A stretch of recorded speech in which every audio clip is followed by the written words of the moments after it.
When you first fall in love, remember this. Everyone, they want to find love in big ways, like with big gifts or grand gestures. But what if real love is hiding in the quiet times? The painting I'm showing you today is called Grandmother's Fan by Virginie, painted in 1887. Her dress, a soft green color, and her delicate hands stand out against the dark background.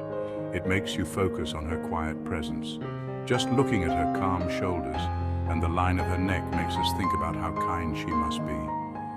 Seeing her from behind, we learn that love isn't always loud and full of big emotions.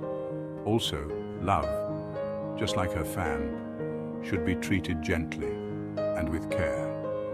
Without the fan in the painting, the woman wouldn't look as elegant.